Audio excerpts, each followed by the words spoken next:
This is a relay project. Real Talk starts right now. Here's Ryan Jesperson.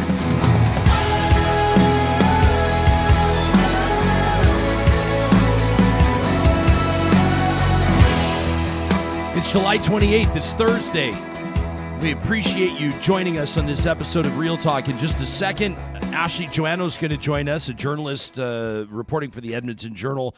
She was covering the first United Conservative Party leadership debate. That was last night. Medicine Hat, the city of Medicine Hat, playing host to that. Our first chance to hear the confirmed candidates of this leadership race, the race to become Alberta's next premier, in action. And there was a common theme, really.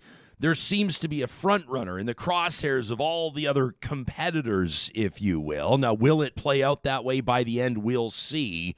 We'll get Ashley's take on it. She's, of course, covering it as a journalist, not as a commentator, so she's not going to give us fiery opinions. She's going to give us a sense of what played out, what she observed, and then we can sort it out from there. About a half hour from now into the show, we're going to talk to the former Premier of British Columbia. Christy Clark's going to join us, and I'm looking forward to a conversation on the future of conservative politics in Canada. We spent a lot of time talking about it.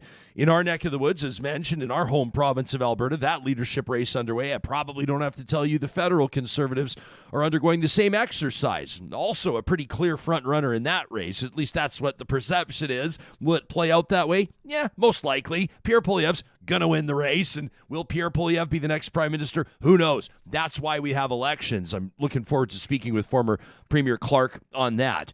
Brandi Morin is hoping to check in with us. You know, the journalist, Brandi, just a force of nature, the author, a brand new book out, and of course she's been covering this papal visit. The Pope now in Quebec, that's where Brandi is. She says if her day permits, she's going to check in with us, but it's a fast-moving type scenario. Journalists are getting shuffled here or there. There's big security protocols they've got to go through. There's a mass right now as we do this live on Thursday morning, a mass underway. And so we'll see if Brandi can join us. If not, we'll talk to her probably tomorrow or into next week to get her take and the observations that she's made. She's really doing a remarkable job. You can follow her on Twitter, if you don't already, at Songstress28 to see the insights that she's gleaning, the people that she's talking to. She's doing an incredible job. We're going to read a couple of your emails today, and we'll get to some of the other stories that are making news. Let's get right to it. We have limited time with Ashley Joannou. Before we get to her, we want to give you a bit of a synopsis of the debate last night. So we're not going to play half an hour, 45 minutes of clips, but I want to give you a little snippet. In this collection, you're going to hear from Brian Jean. You're going to hear from Rebecca Schultz. You'll hear from Travis Taves, formerly the finance minister. Of course, they resign to seek the leadership. You're going to hear from Leela Ahir, and you'll hear from Rajan Sani. And here they are last night from Medicine Hat. We need leadership to drive change. We need better management, better executive decisions, better decisions. Leadership is not about great talkers. It's about making good decisions and having a track record of good decisions, or having bad decisions as a track record. Again, if you want to see what I would do fiscally and economically as Premier, look at what I've done as the Minister of Finance. I lowered taxes, which resulted in expanded fiscal capacity and expanded government revenues. We brought fiscal discipline to government spending. That combination gave me the privilege of presenting the first balanced budget in over a decade. Gone are the days when we rob from our children. We need a leader who can take us into the next generation of our conservative movement by bringing Albertans along with a vision of the future. A vision for jobs and economy, yes, not leaving our children, my children, yours, with debt so that they can't meet the demands of their time because they're paying off the choices made in ours. We know that, but we also need a vision of hope and optimism and opportunity and a plan for our future. We are looking for governments that will have a strong team, empathy, and insistence on customer service, education, and healthcare, and working constructively on all levels of government to show a capacity to learn and to grow. And we will listen, and we will collaborate, and we will lead with humanity, and we will look at a shift in the culture that will actually bring us forward. So it's not just about winning in 2023. You win in 2023. We lead together. We're here today because members spoke. Members wanted a change, and that's why we're here today. My campaign is focused on trust, transparency, and accountability. That Canada is going down a dangerous path, led by destructive policies from the Trudeau Liberals. We can respond impulsively with anger. That would feel good, but it is risky. I have experienced the economic turmoil caused by unstable and unpredictable government. I talked about that today as well. The answer isn't to threaten sovereignty or separation. We do have a choice. One choice is to roll the dice on risky and hot-headed ideas.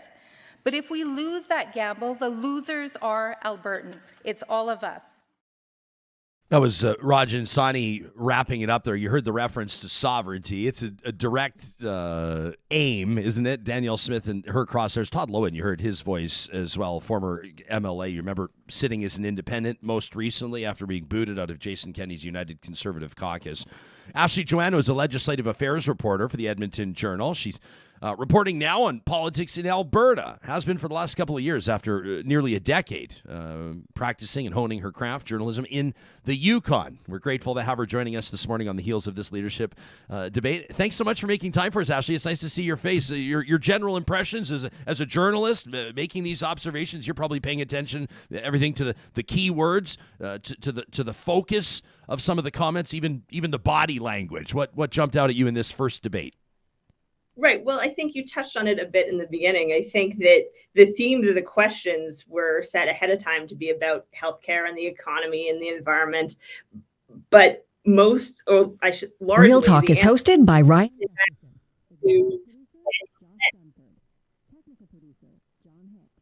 Sorry, Ashley, you're probably getting audio in your ear right now. Our apologies for that. Yeah, sorry about that. We're going to get that figured out. Sorry, if you want to take that again from the top, you were just saying the focus of it. So I was saying the themes of the questions before it started were going to be about unity and healthcare and the economy and the environment, but the answers largely pivoted back to Danielle Smith, to her policies, including the Promised Sovereignty Act, and to things that she has said recently. She is considered one of the front runners. Both her and Brian Jean are at the top of the pack, and Travis Taves as well is sort of in the mix. And then the rest of the candidates, at least in recent polls, haven't really shown the same numbers yet, although the polls obviously are pretty early. Yeah, this idea of Danielle Smith being the front runner in the race, to me, anecdotally, it's pretty obvious because there's a lot of chatter about it. A lot of people are talking about the things that she said. And then there's the idea that Brian Jean is also a front runner. He's got some name recognition. He's certainly got credibility, particularly into northern Alberta, with his family's legacy there, his political involvement over the years, his fundraising capabilities, his ability to get out the vote in that region of the province. But it's been interesting to me, and I've said it on the show before, it feels like his campaign hasn't been that aggressive. They've not been. I'm not saying that couldn't be a strategy. I'm not saying necessarily that they don't have a plan. But when you note Brian Jean as a front runner, are you talking about polling? Are you talking about things that you saw people commenting on before or during the debate? What gives you that sense? No, I'm talking about polling. There have been a couple of polls that have come out recently that have put Jean and Smith and Taves sort of as the top three in the race right now. Now, people have pointed out that those are the three that started their campaigns earliest, so they have been at it the longest. But that's where the early numbers look right now. Okay. Danielle Smith, I wanted to, I didn't include her in that montage there because I wanted to specifically point out this moment during the debate last night where she sought to clarify, in her words, her comments about cancer treatments, about cancer detection, particularly in the first 3 stages of cancer. Her initial comments made to a naturopath obviously made a huge impact on some of the political discourse in the province. Charles Adler was on this show talking about it just a few days ago. This is what Danielle Smith had to say about it at last night's debate.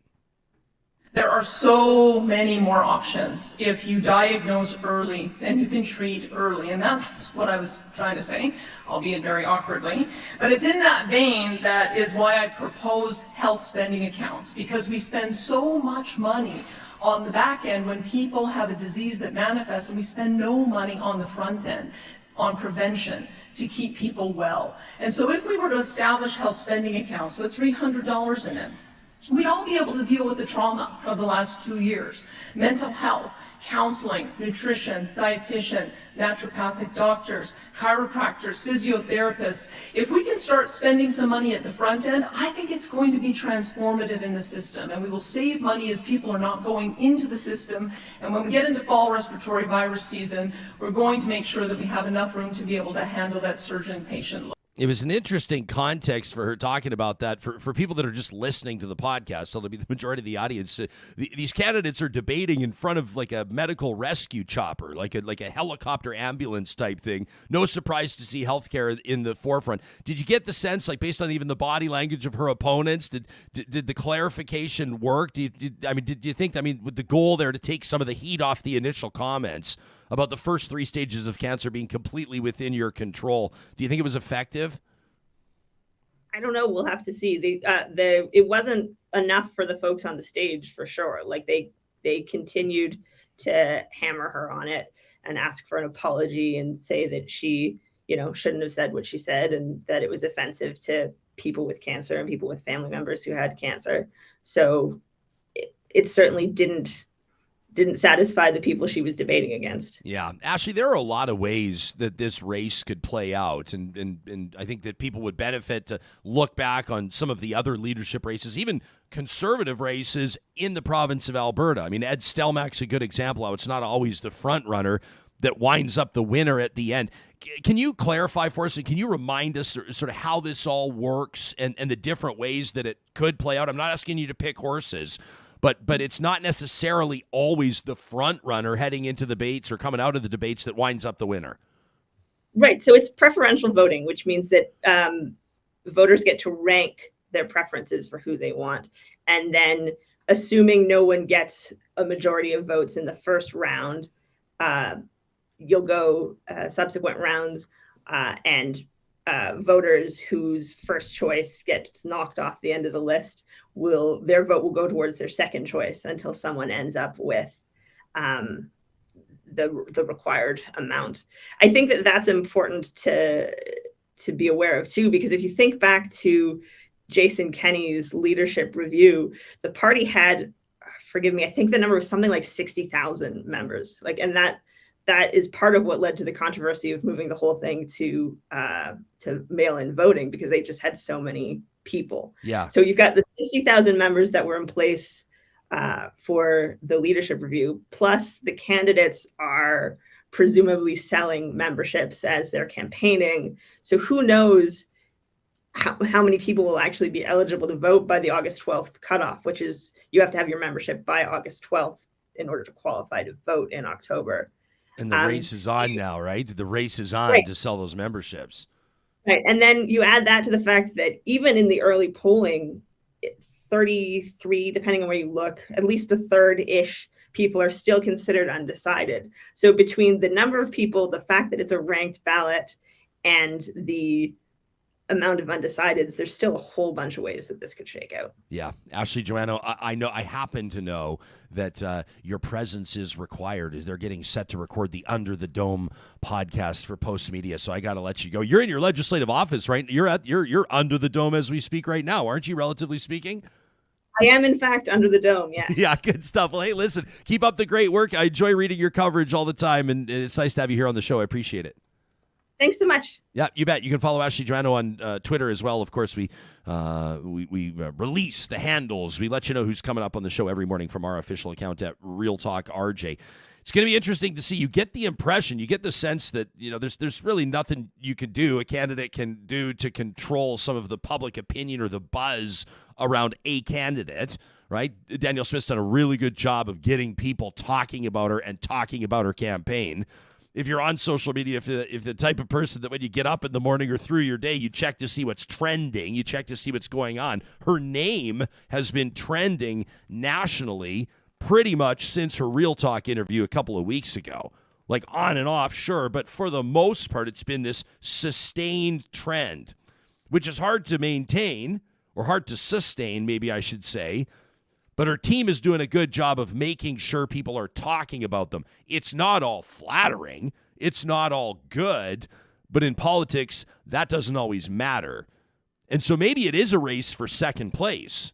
Maybe it is the race for these other candidates, Brian Jean, Travis Taves, Rebecca Schultz, Leela here, Rajan Sani, maybe Todd Loewen. I don't know. I think, with respect, I think Todd Loewen has a name recognition problem. I don't think most people know who Todd Loewen is. He would certainly appeal to the more socially conservative element of the party. If that's the case, he'd be competing against probably Danielle Smith, probably Brian Jean for those votes, Travis Taves to a certain degree as well. Taves going with the steady Eddie approach. You heard his clip there. Right? He says, look to my performance as finance minister. Talked about a balanced budget. He wants you to look at his track record. So for these candidates, whoever wants to win, which is all that matters to them at the end of the day, it doesn't matter who the front runner is. It doesn't matter if you're leading through the campaign. You don't care about that. You're aware of it. You might prefer it. But sometimes it's better to be chasing and to be the second choice of most people as opposed to the first choice of some people.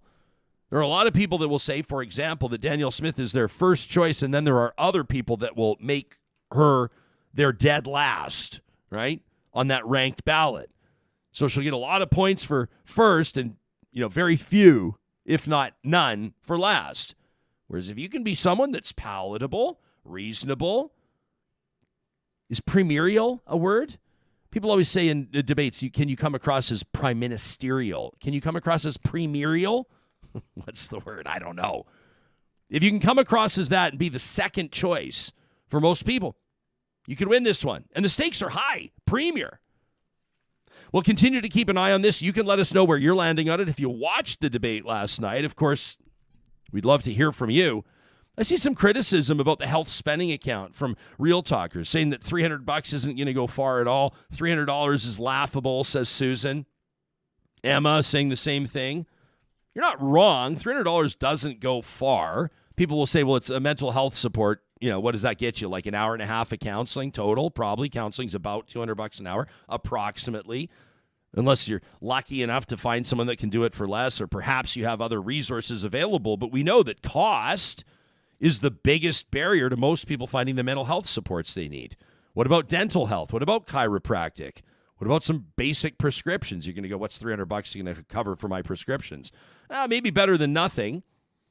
I hate to put words in people's mouths, and I certainly don't speak on behalf of people, but I ran into Sandra Azikar the other day with Friends of Medicare, and Sandra's been a passionate defender of public health care, an advocate, she would probably prefer, an advocate for public health care for many years. Walking our dogs. I was walking down the sidewalk, ran into her, hadn't seen her for a while. It was nice to catch up. Delightful person. I said, how do you feel about this health spending thing? And she kind of smiles and she says, she goes, Danielle and I probably wouldn't agree on a lot of things. She says, but I don't mind the idea. But she was quick to clarify. Maybe she suspected I might recount this interaction on the show. She said, I don't think it's going to take pressure off the system, but I don't hate the idea. It's $300 for people to be able to, and I don't want to come across here like I'm trying to sell the idea, but I don't, and I said it to Danielle myself. I said it to her face when she was on the show. I don't mind the idea of it.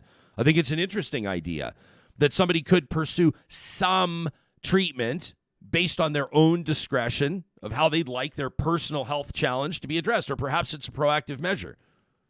It's estimated it'll cost the province of Alberta, if it is implemented, if she wins the leadership, when she's premier, if she budgets for it, if she delivers on that promise, about $1.5 billion, $1.4 billion.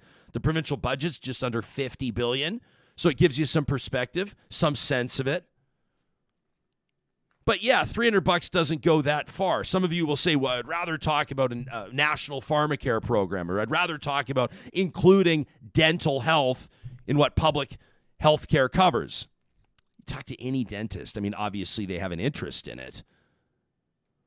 But the correlation between dental health and cardiac health, as an example, is significant. You can draw a direct line. People know that dental health is important, yet we don't cover it. Why? I'm sure chiropractors would love to make the same argument. I'm sure a lot of practitioners would love to make the same argument. Corey, meantime, says, I'd way rather see them spend that money to actually figure out how to make healthcare more affordable from within. He says, I bet most people wouldn't even use that $300 on healthcare. And Hawes, not wrong, says $300 is enough for gas to get me to the appointment. But what do I do then? Yeah, Hawes, point taken. Christy Clark's coming up in just about 10 minutes. Before we get to that, I want to thank some of the sponsors that keep day to day, and that includes the team at Apex Automation. We've been telling you how eager they are to catch the ear, to grab the attention of the most talented engineers in the country. The team at Apex Automation, their growth over the past number of years has been astounding, and it's probably because their partners are noticing and exhibiting, they're proving that these autonomous solutions they're providing to industry are actually working. They're giving people back their time, and they're looking to grow their team. Flexible hours, professional development opportunities, and a great corporate culture are just some of the reasons why more and more engineers are looking at Apex Automation for their next career opportunity. You can find them online today. Check out their career listings and get in touch via apexautomation.ca. Our friends at Eden Landscaping want to remind you you've still got plenty of summer left to enjoy your outdoor space, so why not bring it to life? Their talented team's been doing it for more than 20 years. Whether it's a retaining wall, a water feature, an outdoor kitchen, a rock garden, maybe some of those native grasses. You know, a lot of people are overhauling just that boring sod look in their front and backyards. Eden Landscaping can get you started on that today. Visit them online at landscapeedmonton.ca. Our friends at Park Power are keen to let you know that they've got an opportunity for you to keep money in your pocket. It's as simple as checking rates online. Electricity, natural gas, and internet. If you bundle them together, save on admin costs. That's money that's staying in your household. Plus, when you sign up today with the promo code 2022-RealTalk, they'll knock $70 off your first bill from Park Power. We ask you to get in touch with the show. We thank you for your emails, and we appreciate when you share your thoughts with us. This one from Barry yesterday, who wrote in from beautiful Stony Plain. Shout out to Stony Plain. Barry says, I tuned in to the show on YouTube this morning. Thanks, Barry. He says, because as an old white boomer, it's a priority for me to hear from Indigenous voices through this visit from the Pope. He says, Barry does, I've got a large soapbox, and I like to use it. But on this occasion, it's my time to listen. He says, your conversation with Aaron Paquette in particular prompted this email. Mr. Paquette has impacted me before through his art. If you missed it, I talked to him, the Edmonton City Councillor, just yesterday on the show on July 27th. Barry says on the third floor at the University of Alberta Hospital, Mr. Paquette has a series of paintings hanging.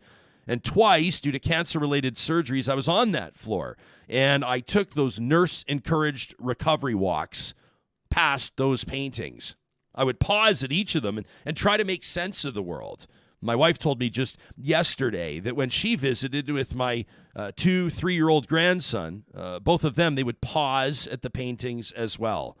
Barry says he's a genius, so I'm sure he made sense for Grandma. But there we have my privilege. My intergenerational experience from my grandparents to my grandchildren is one of family connections. We don't have separation. We have lap time. We have shared story. We have family nurturing. We have trust. We have love. So when the counselor spoke on Real Talk, I could feel the emotion. It was evident. I could hear his desire for healing. I could hear his hope that the privilege I had would be part of the lives of our Indigenous peoples. He inspired, in particular, with his closing comments about our role as adults and the rights of children. I do have hope. That from Barry. What a beautiful email. Barry, I so appreciate that. And we got this one from Phoebe, and I wanted to share it all with you. Phoebe's a doctor at the earlier stages of her career. She says, I was listening to Monday's episode of Real Talk on the podcast. I wanted to write in, mostly because I got quite riled up. Phoebe says, I'm a rural family doc, born and raised in the province of Alberta, relatively new in practice, so I'm not an expert by any means, but I'm there. She says, first, the Hockey Canada bit. There's a lot of talk about people being disgusted and various emotions from hockey-loving folks who are, quite frankly, appalled by the allegations. Now, disclosure, I'm not a big sports fan myself, but I have watched the World Juniors in past. She says, frankly, I wasn't disgusted. I was angry. She says, I agree with Charles Adler and what he said earlier this week on your show. It's not a hockey problem. It's an all-of-society problem. You know, despite the Me Too movement and recent celebrity cases in media and all the incredible work done by advocates and survivors on awareness and toxic masculinity and rape culture, these are part of our society. Rape culture, you know, a society or environment whose prevailing social attitudes have the effect of normalizing or trivializing sexual assault and abuse. That's what we should be talking about. Yeah, specific cases and instances need to be investigated, but to fail to call out the culture to discuss these cases in context is a disservice to survivors, in my opinion. Phoebe says, I'd also point out that sexual assault is not about sex, it's about power. The survivors that I see from time to time in my work have had their power and their agency violently taken from them. We try to give some of it back by giving them control over the process. For instance, whether or not they want to have a forensic exam, you know, commonly referred to as a so-called rape kit, or how they want to connect with victim supports, etc. She says, again, I'm not an expert on any of this, but I wanted to broaden the conversation because it's not about any specific sport or even the institutional silence and cover-up, though, of course, that's deplorable. Says, I wonder if any experts might be able to expand on this on your show. That's a challenge that we accept, Phoebe, and I appreciate it. She says, secondly, and I'll acknowledge, this is Jesperson talking now, that Danielle Smith did seek to clarify her cancer comments yesterday. Whether or not it was effective, we'll see. This comment was written in before yesterday's follow-up by Danielle Smith, but she says regarding those comments on cancer, the idea that people living with this advanced stage of this disease could have somehow naturally remedied or lifestyled their way out of it is quite frankly ridiculous. Phoebe says, I think that you covered this well. I would add that for somebody who purports to want to lead our province, the craziness of the statement, or even of the idea, quite frankly, of giving healthcare dollars to each individual to spend as they see fit, that's not the worst part. It's that she's not talking about the real problems. She's not even swimming in adjacent territory to the real issues. Phoebe says, I was fortunate to have had a few months away, and I recently returned to work in full-scope rural family practice. Like, things were bad in March, but they're terrible now. She says, our healthcare system is overwhelmed. We don't have enough beds because we don't have enough skilled labor. We don't have enough skilled staff. Patients are waiting hours in emergency rooms because the inpatient wards have no nurses. And the others, they're not just burnt out. They're fried to a crisp. Wow. Not just burnt out, fried to a crisp. Some rural and regional sites that offer emergency services or obstetrical services are hanging on by a thread. This is the product of demographic issues prior to our current government, right? An aging population, more complex health concerns, lack of access to health services in rural areas. But it's been made much worse by strains from the pandemic as well as misguided policies under this government, including a disdain for healthcare workers. This is coming from one. Danielle Smith wants to talk prevention? Sure. Preventative health starts in primary care with family doctors and the community teams that they work with, like home care and therapists and PCN nurses. It's been gutted under this United Conservative government. And there are thousands or maybe hundreds of thousands of Albertans without a family doctor, and they're the ones that are paying the price. She goes on to say that young doctors like myself are finishing their training and they're not sure where to go or how to practice because entering a system where the load is shared among too few will only result in quick burnout when we have decades of productive careers ahead of us. As I said, I'm new and I'm still learning. I love the work that I do. And I think that some of my more experienced colleagues are frankly too exhausted to think of commenting on the bigger picture systemic issues, though of course they recognize them. Most of them are in survival mode. Phoebe says, I just don't think Albertans realize that if we have another COVID wave or any other shock, our system, which we've always been proud of as world-class, just can't handle it. We are already bursting at the seams. Phoebe signs off, says, I listen to the show when I can, and I enjoy the diversity of perspectives. Thanks for your service to our healthcare system, and thanks for taking the time to write in, Phoebe. We really appreciate it. Want to give a shout out to the teams at St. Albert and Sherwood Dodge who have been with us since before this show was even a thing. We talk about coverage across the province. When it comes to businesses that are making an impact in their communities, these are two dealerships that have been living that community involvement for years. They were there for us in our Pond Hockey Classic. They were there for us in our golf tournament. They've been great supporters of the charitable causes that we support, and we're proud to partner with them, including their teams in the service and parts department. Trust is such a big issue when you're dealing with your vehicle. I mean, really, what requires more trust than that vehicle that's taken your family from destination to destination this summer? Jeep leads the safety standards in its class, and you can find the best selection in the province. Jeep, Ram, Dodge, you have it. Mopar enthusiasts are looking to Sherwood and St. Albert Dodge when they're shopping for their vehicles. The team at Local Environmental wants to remind you that Trash Talk is coming up this Friday. If you've got something you want to say, the best way to get it to us is through our email to talk@ryanjesperson.com. Some people say it's only garbage, but not to Local Environmental Services.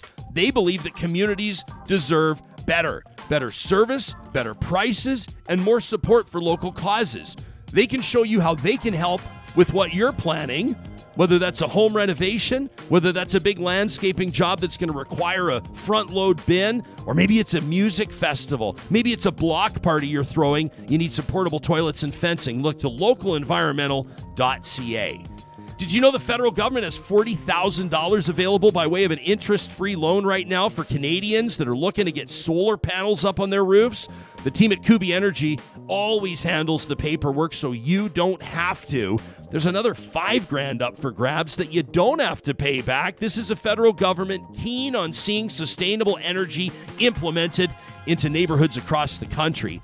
The team at Kubi can give you a free quote today by way of their website and explain to you how that interest-free loan works. You can find them online at kubienergy.ca. And don't forget, if something's filled your bucket, if something's made your day, we want to hear about it for Positive Reflections. That'll go on Tuesday of next week, the first show of the week. We're taking the August long weekend, and so Tuesday we'll be back with Positive Reflections alongside The Leading Edge, presented by Leading Edge Physiotherapy. It's going to be a pretty positive, optimistic, forward-looking show on Tuesday, pal. That's the way that it's the way it should be after a long weekend. I'm looking forward to that one. We need that nowadays. So we had a bit of a snafu this morning, which happens. We're trying to figure it out. These things happen. We're looking forward to talking to former BC Premier Christy Clark, but it sounds like there might be some connection issues, and if that's the case, we'll reschedule the interview. But we may be able to just do audio with her, so we're trying to deal with that right now in the background. Yeah, but the video, she's up at her cabin right now. She's on holidays. So we're trying to get her in right now to do some audio. So hopefully we can do that. The video probably not a go. Okay. Well, you know what I'm thinking is that we can just figure it out for another day so she can join us on video. Is that easier for her? I know that I'm watching you problem solve behind the scenes. People don't realize we need a Hicks cam so people can see all the stuff that happens behind the scenes. As I'm sort of like flying the plane and you're the gunner.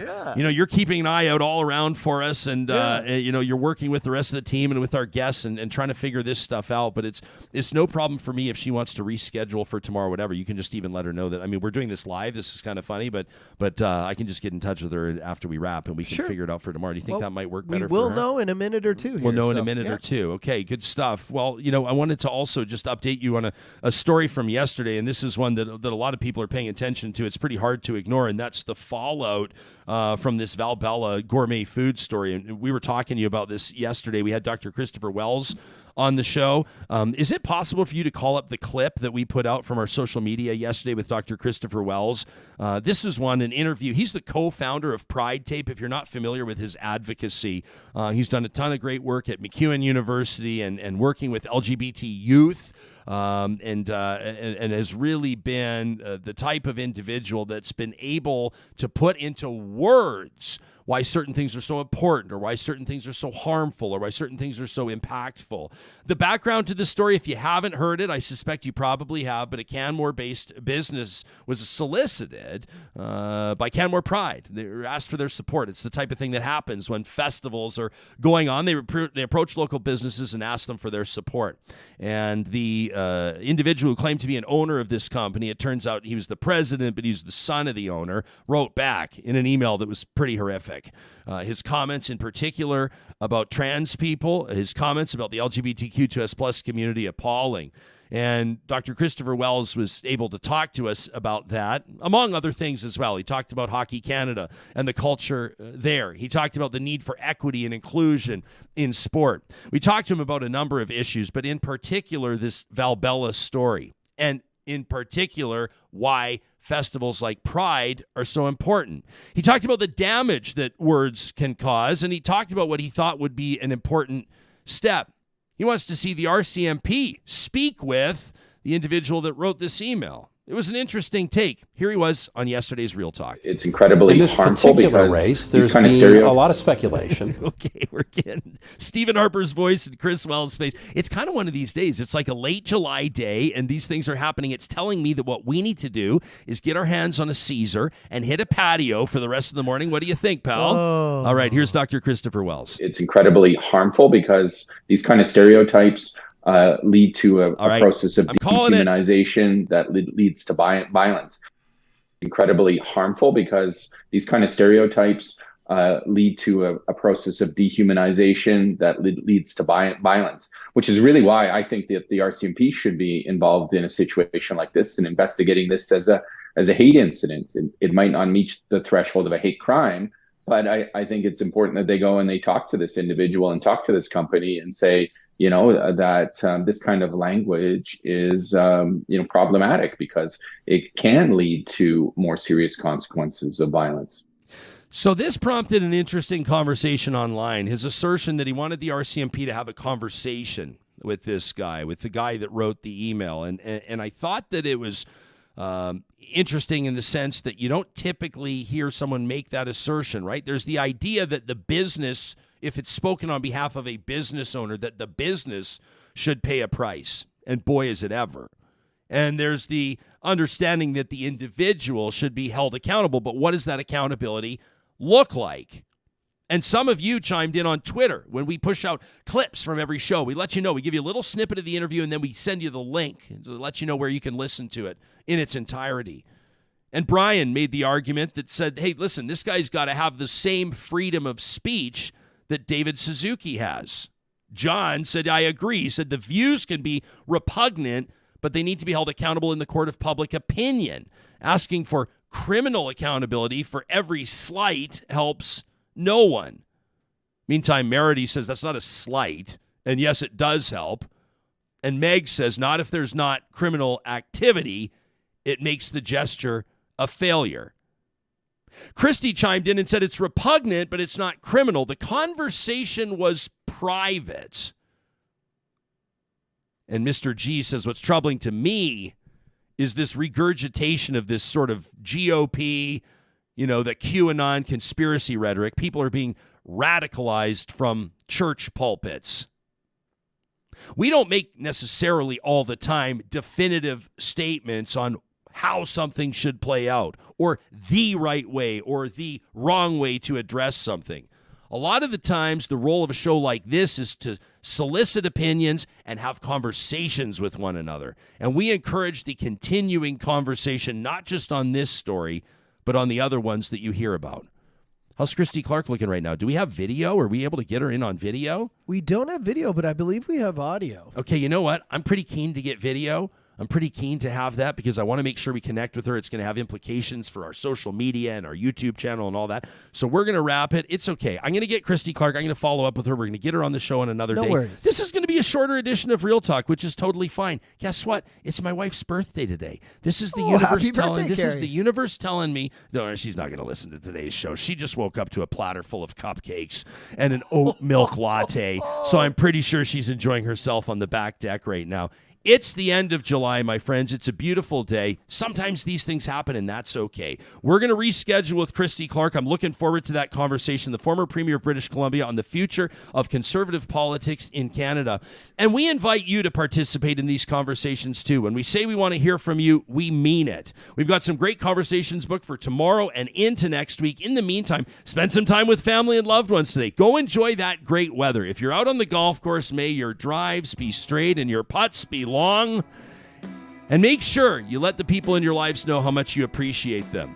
We appreciate you subscribing to our content, sharing it wherever you can, letting people know that the conversations that are making an impact with you are happening right here on Real Talk. Weekdays live at 8:30 Mountain or whenever later on demand.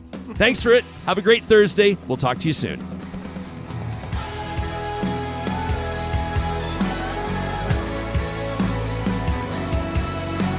Real Talk is hosted by Ryan Jesperson. Executive producer, Josh Dunford. Technical producer, John Hicks. General manager, Katie Cook-Shivers. Account coordinator, Lawrence Derlego. Human resources, Lena Shepard. Website design, Mike Johnston. Voiceover by me, Carrie Skelton.